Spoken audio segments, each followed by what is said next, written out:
Welcome back, Charleston, as the BrianBeatty Real Estate Show continues here on the Big Talker, 1250 WTMA and WTMA.com. I want to talk now about Zillow and what they perceive to be the future of real estate and how they're kind of changing their business model to further disrupt the real estate industry. And they're not the only ones, but I'm going to pick on them for a little bit based on an article that came out so that you better understand what's happening kind of in the background here, how things are kind of positioning themselves to change moving forward, and how you are going to have more options than ever before when it comes time to selling a house. You've got the traditional way of hiring an agent, somebody like me that has experience that can help you and assist you in this process with very little stress, with a lot of expertise, and get you the best deal possible. You also have, of course, the ability to just sell it to an investor. Maybe you try and sell it on your own and save some commission, but you become the agent. You have a full-time job, which is now selling your house. So you've got all these different options out there. And I want to talk about what the CEO of Zillow has said recently about their entry into the home flipping business, which they believe is just the start in this, kind of online real estate disruptors evolution, which has happened over the past few years. And so Richard Barton is the CEO of Zillow. And he said, quote, "We dream one day of having an almost trade-in experience with your house. Buyers are demanding that e-commerce actually come to the real estate market and transform the transaction." So Zillow 2.0 is about revolutionizing that transaction. And so Zillow's expansion from just being an online marketplace where you go to look at homes for sale and review some data about what Zillow believes the home is worth, and information on schools and information on the area. It's a great resource, which is what they initially positioned themselves as, and still are. It's the number one site in the world for that. But there have been a lot of people that have been recently criticizing Zillow. I don't know if you guys watched the movie or read the book, The Big Short. But investor Steve Eisman has severely criticized Zillow, saying that it didn't fully understand the massive risk that they're taking by buying and selling houses. Even though Zillow shares are up about 25% year to date, this is what they're doing. They're now in about 21 different markets. I think it's probably a little larger than that now. But what you have the ability to do as a homeowner is click on Zillow Instant Offers. Zillow will provide you with an offer, a cash close, and you now have the convenience of selling directly to Zillow with some caveats. And I want to break that down for you. But he's saying, Richard Barton goes on to say that, we're making investments in these businesses, specifically mortgages and title and escrow right now, and creating an integrated digital platform, which is how we dream of a quote unquote trade-in experience and how that might become a reality. So he says, envision this. You're standing in a home that's offered for sale by Zillow because they now own it.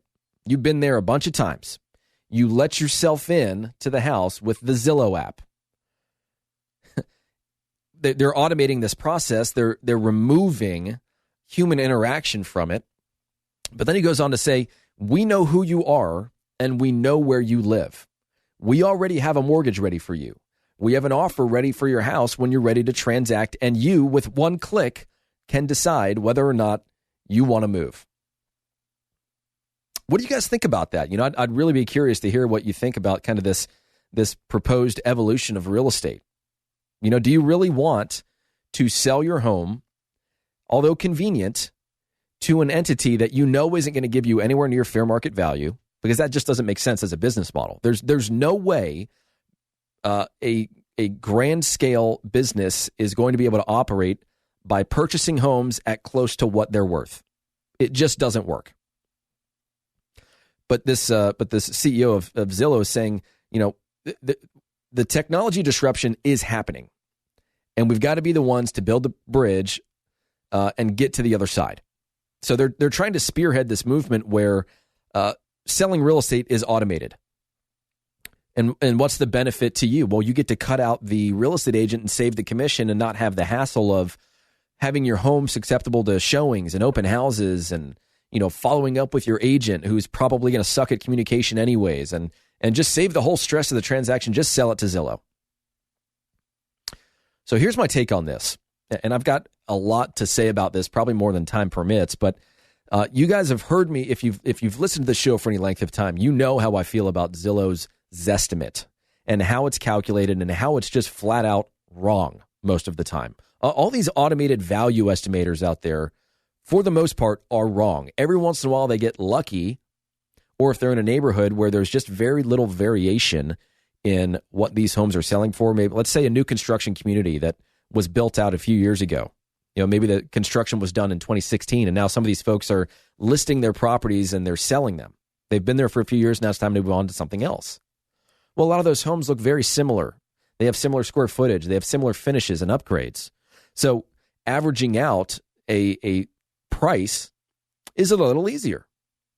This property that I was telling you about in West Ashley in my last segment is in an area where you can go a few streets down and it's going to cut $50,000 off the value of that house. So these automated value estimators are just wrong, and they use outdated data. They use incorrect data. We were just talking about the lag time in some of these markets, especially the really hot ones. You look at some of these areas of, say Somerville as an example, where prices have gone up and continue to go up in the entry-level markets. But if some sort of automated, home value estimator is saying your home is worth, let's just say $100,000, and they're using outdated data, and of course they don't know the value the market places on different upgrades or varying degrees of condition, which areas are hot, which areas are not, how convenient is the home to different amenities and specific locations. All these things play into a buyer's willingness to pay more or less for a house.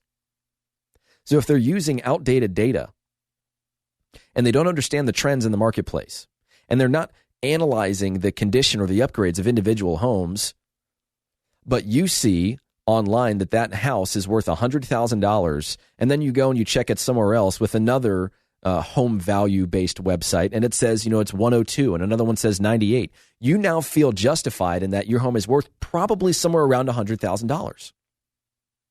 But in reality, it could be worth 110, 115, 120. I told you, this was a while ago, but the Zestimate for my home is off by about, well, I won't give you numbers, but it's off a good 30%. And for my home, that means a lot of money. A lot of money. $100,000+.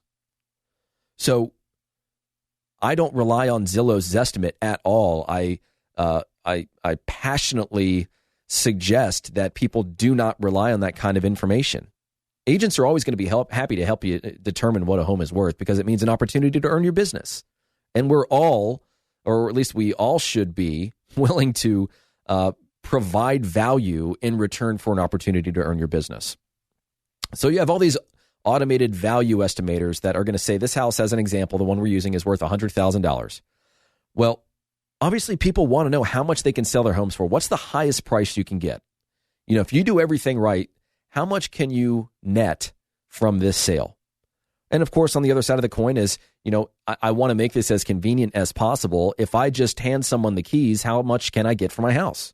What's the most an investor is going to be willing to pay me in return for me doing basically nothing? Most people, frankly, are somewhere in between, and it skews more toward people wanting more value than in, this is not going and buying a car where you just trade in the car at the dealership because it's easy. This is a house. This is your most expensive asset. And here's the reality. Even though these online, value estimators are wrong, you also can't believe that every person you talk to about real estate knows what they're doing and knows what they're talking about. Whether it be determining the value of your home or the temperature and the trends within a specific market or the dynamics of a deal being done in those segments of the market and how that impacts you, the buyer or the seller, all that data, all of that value, all of that experience should result in dollars in your pocket, because you're hiring a professional to take care of you throughout this process and to make sure that you don't get taken advantage of, that the wool doesn't get pulled over your eyes, that the process is easy, and that you don't get taken advantage of. So what Zillow's doing is let's say it's $100,000 on their online value estimator, so they're going to offer you like $96,000. But that's also going to come with what is probably going to be somewhere around a 10% convenience fee, which is kind of how they're they're getting people now. They're giving you a really nice number up front, and then when you really start to break down the values, that's where they get you. The other thing is, they've kind of gotten you emotionally committed to the process of selling your house. So, I wrote down something here and I'm trying to find it. I don't know if it made its way over to me, but they have this language in their offer that essentially says, hey, any assumptions that you've made about what we've offered are your own, and that we're not liable for your construed perception of what's about to happen here. It's this ridiculous blanket statement that's such a red flag that if anybody's reading the fine print, they would stop and say, whoa, wait a minute. What am I about to get myself into? So Zillow offers this really convenient way of selling your house and handing in the keys and just, not having to be susceptible to the stress associated with preparing your home to be viewed by agents and by buyers that don't want to buy it. And they make it sound like it's such a hard process and such an emotionally taxing process that it should be worth it to you to just be able to hand in your keys. So by the time they're done with all their fees, and by the way, it's acceptable to a home inspection, which you have to abide by, which means that when they get that home inspection and they find a bunch of things that are wrong with your house, they're going to deduct that from their offer amount based on contractors that are getting referrals from Zillow. So they've got control over this process. So let's say by the end of the day, you've got a net offer of $85,000 on what you believe to be $100,000, and you're saying, well, if I had to pay a 6% commission, that's $94,000. So it's really only 9% less in order to just sell it right now. And who knows if I can actually get $100,000 based on what these sites are telling me my home is worth.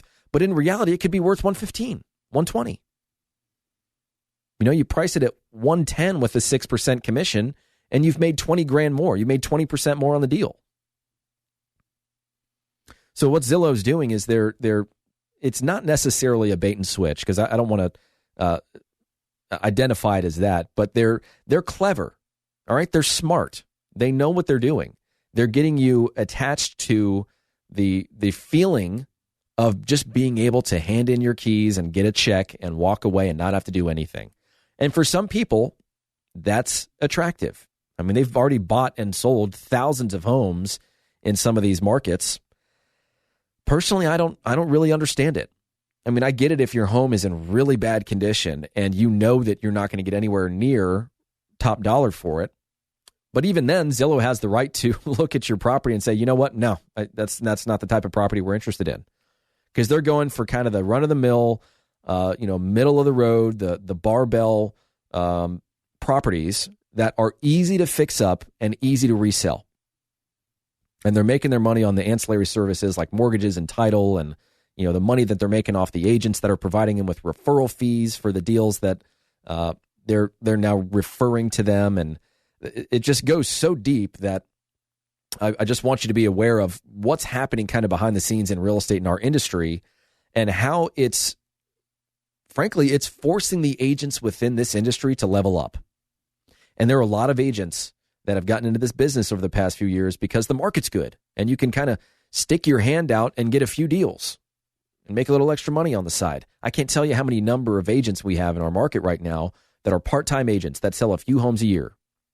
Your buddy at work that has a real estate license, or your uncle's friend that has a real estate license that also is a fencing contractor. I mean, there's nothing wrong with it so long as they are providing you with the value that you would expect or get from a top real estate agent, someone that's in this business, someone that it is their full-time job, has been for a long time. They know the market. They know how to navigate it. They know how to get you the best deal possible.